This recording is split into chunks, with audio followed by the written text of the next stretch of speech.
আজকের ব্লগটা অনেক বেশি ইন্টারেস্টিং হতে যাচ্ছে, কারণ আজকে আমি পরে আমার চলে গেলাম আজকে ছবি দেখার জন্য উত্তরা সেন্টার পয়েন্টে। আমরা আজকে গিয়েছিলাম মুভি দেখতে। তো আমরা সবাই কিভাবে গেলাম, কি করলাম সেটা নিয়েই থাকবে আজকের ব্লগ। সো হ্যালো এভরিওয়ান, কেমন আছেন সবাই? আশা করি সবাই অনেক অনেক ভালো আছেন। তো আজকে আমি সকালবেলা, এটা ছিল ঈদের পর দিন, তো ঈদের পর দিন সবার বাসায় হচ্ছে পরোটা অথবা চালের রুটি দিয়ে হচ্ছে গরুর মাংসের তরকারিটা থাকে। তো আমাদেরও সেমটাই ছিল। তো তারপর আমি সকালবেলা হচ্ছে ঝটফট কয়েকটা পরোটা বানিয়ে নিয়েছিলাম, কারণ আমার বাসায় পরোটাটা অনেক চলে। আর সাথে ছিল গরম গরম খাসির মাংস। তারপর আমি আমার নাস্তাটা কমপ্লিট করে 1 কাপ চা বানিয়ে নিলাম আমার জন্য। চাটা খেয়ে তারপর আমি আমার কাজিনদের জন্য ওয়েট করতেছিলাম, কারণ ওরা আসবে হচ্ছে আমার নানু বাড়ি থেকে। ওদের আসতে একটু সময় লাগবে আমার বাসায়, কারণ আমাদের বাসা থেকে হচ্ছে উত্তরা খুবই কাছে। তো ওদের জন্য ওয়েট করতেছিলাম। ওরা সবাই যখন আসলো তারপর ওরা আর কি বললো যে আগে কোনো ধরনের প্ল্যান ছিল না, তবে ওরা অনেক আর্জি করতেছিল যে উত্তরা সেন্টার পয়েন্টে হচ্ছে সিনেপ্লেক্স হয়েছে, চলো আমরা এইবার ঈদে এখানেই ঘুরতে যাব। এমনিতে তো হয় কি ঈদের পর হয়তো বা কোথাও অ্যাজ ইউজুয়াল আশেপাশেই কোথায় যাওয়া হয়, বাট এবার আমাদের সবারই ইচ্ছা হলো যে সবাই মিলে আমরা একটু সিনেমা দেখে আসি। যেহেতু এখন আসলে বাংলাদেশের সিনেমা কিন্তু অনেক মানটা ভালো হচ্ছে ডে বাই ডে। এখন আর সেই পুরনো দিনের মতো শুধু নায়ক নায়িকা প্রেম ভালোবাসাতেই কিন্তু সীমাবদ্ধ নেই, আর ওইগুলো আসলে ভালো লাগে না, ওগুলো এখন পাবলিক খায়ও না। তো তারপর আমরা সিনেপ্লেক্সে গেলাম। আর যাওয়ার পর হচ্ছে সব থেকে হৃদয় বিদারক ঘটনা ছিল হচ্ছে, আমরা তো আসলে আগে প্ল্যান করিনি, যেটা বলছিলাম। তো যার কারণে আমরা দেখতে গিয়েছিলাম তাণ্ডব, বাট আমরা তাণ্ডবের কোনো টিকিটই পাইনি। তাণ্ডবের পুরো শো, ভিআইপি, প্রিমিয়াম সব কিছু ছিল হাউসফুল। আর এই দেখেন মানুষের কি ভিড়, এই ভিড়টা আরও আস্তে আস্তে বাড়বে। তো যাই হোক, তারপর আমরা ইনসাফের টিকিট পেয়েছিলাম। তো ইনসাফ মুভিটাও অনেক সুন্দর ছিল। শরীফুল ইসলাম রাজ আর হচ্ছে ফারিন অভিনয় করছে। আর এখানে অনেক অনেক টুইস্ট রয়েছে, যেমন বজলুর রহমান বাবু, তারপর মোশাররফ করিম, চঞ্চল চৌধুরী। সব থেকে বেশি ভালো লেগেছে মিশা সওদাগরের অভিনয়, জাস্ট দুর্দান্ত ছিল ছবিটা। আমি একদমই হতাশ হইনি।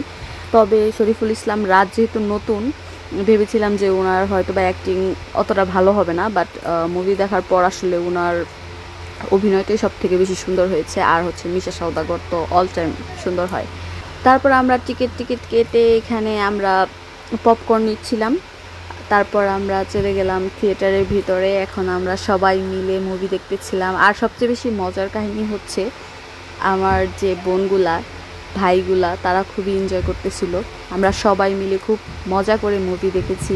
আজকের ভিডিওতে কোনো প্রকার পড়াশোনা রিলেটেড কথা থাকবে না, কারণ যেহেতু হচ্ছে ঈদের 2-3টা দিন আমি রেখেছি, যে এই 2-3টা দিন আমি শুধুমাত্র আমার ফ্যামিলিদের সাথে নিয়ে কাটাবো। এখানে কোনো প্রকার পড়াশোনা অ্যাড করব না, কারণ পড়াশোনার পাশাপাশি কিন্তু হচ্ছে লাইফে কিন্তু বিনোদনের দরকার রয়েছে। সব সময় যদি আপনি একটা রুটিন মেনটেন করে চলেন। তোমার বাবাকে খুন করে নিয়ে যায়। আমার বাবার খুনির শাস্তি সেদিন বোম ব্লাস্টের পেছনে আমার কোনো হাত ছিল না। খুনির শাস্তি আমি দেব। আমাকে ফাঁসানো হয়েছে জাহান। না পারলে আমি দিব। জাহান আমাকে ফাঁসানো। খুনির শাস্তি আমি দেব। তাহলে একঘেয়েমি চলে আসে। আর ঈদ আমাদের মুসলমানের সবারই একটা উৎসবের জায়গা। তো সেখানে একটু সবাই মিলে, আত্মীয় স্বজন সবাই মিলে একটু আনন্দ ফুর্তি করতেই হবে। তারপর আমরা খুব সুন্দর মুভি দেখলাম। তারপর আমরা চলে গিয়েছিলাম। মুভি দেখার পর আসলে এত সবাই হাংরি ছিলাম।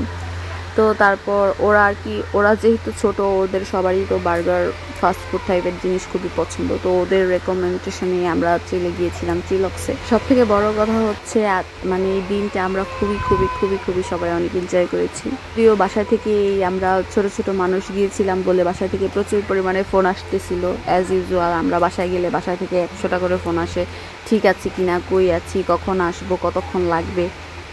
আপনাদের ঈদটা আপনারা কিভাবে কাটালেন, ঈদে কে কী করলেন, অবশ্যই কমেন্টের মাধ্যমে আমার সাথে শেয়ার করতে পারেন।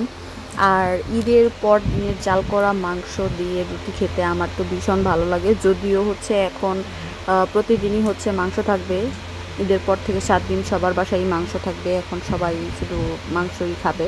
তবে গরুর মাংস জাল দেওয়া মানে ঈদের পরের দিন থেকে জাল দেওয়ার পর যে কালো কালো হয়ে যায়, ওই মাংসটা খেতে আমার ভালো লাগে। আর অ্যাজ ইউজুয়াল চা না হলেই না, আমার তো 1 কাপ চা লাগবেই লাগবে। আজকের পর ভিডিওটি ভালো লাগলে অবশ্যই লাইক করবেন এবং কমেন্ট করে জানাতে পারেন আপনাদের কাছে কেমন লাগলো। আজকের ব্লগটি এই পর্যন্তই ছিল। থ্যাঙ্কস ফর ওয়াচিং এন্ড আসসালামু আলাইকুম এভরিওয়ান।